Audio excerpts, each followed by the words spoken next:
भगवान श्री रामचंद्र जी लक्ष्मण को समझाते हैं कि राजा का क्या कर्तव्य होता है और राजा को क्या करना चाहिए। श्री रामचंद्र जी बोले, हे लक्ष्मण, अब मैं तुम्हें सांप से संबंधित एक अन्य कथा सुनाता हूँ। हमारे ही पूर्वजों में निम्न नामक एक प्रतापी राजा थे। वे महात्मा इच्छांकु के 12वें पुत्र थे। उन्होंने वैजंत नामक एक शहर यानी एक नगर बसाया। इस नगर को बसाकर उन्होंने भारी यज्ञ का अनुष्ठान किया। ये यज्ञ संपन्न करने के लिए महर्षि वशिष्ठ, अत्रि, अंगिर तथा भृगु को आमंत्रित किया, किंतु वशिष्ठ का एक यज्ञ के लिए देवराज इंद्र ने पहले ही वर्ण कर लिया था। इसलिए वे निम्न से प्रतीक्षा करने के लिए कहकर इंद्र का यज्ञ कराने चले गए। वशिष्ठ के जाने पर महर्षि गौतम ने यज्ञ को पूरा कराया। वशिष्ठ ने लौटकर जब देखा कि गौतम यज्ञ को पूरा करा रहे हैं तो उन्होंने क्रुद्ध होकर निम्न से मिलने की इच्छा प्रकट की। जब 2 घड़ी प्रतीक्षा करने पर भी निम्न से भेंट न हो सकी तो उन्होंने शाप दिया कि राजा निम्न, तुमने मेरी अवहेलना करके दूसरे पुरोहित को वरण किया, इसलिए तुम्हारा शरीर अचेतन होकर गिर जाएगा।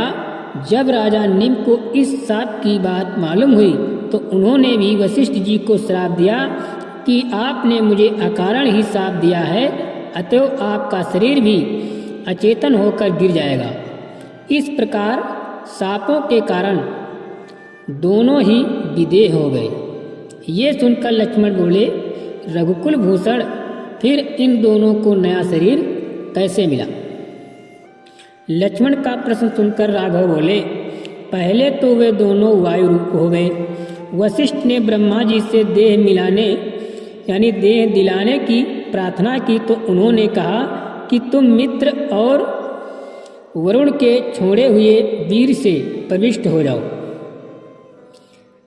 इससे तुम अयोनिज रूप से उत्पन्न होकर मेरे पुत्र बन जाओगे। इस प्रकार वशिष्ठ फिर से शरीर धारण करके प्रजापति बने। अब राजा निम्न का वृत्तांत सुनो।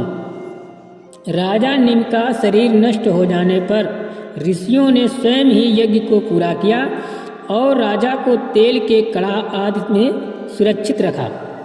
यज्ञ कार्यों से निवृत्त होकर महर्षि भृगु ने राजा निम्न की आत्मा से पूछा कि तुम्हारे जीव चैतन्य को कहाँ स्थापित किया जाए।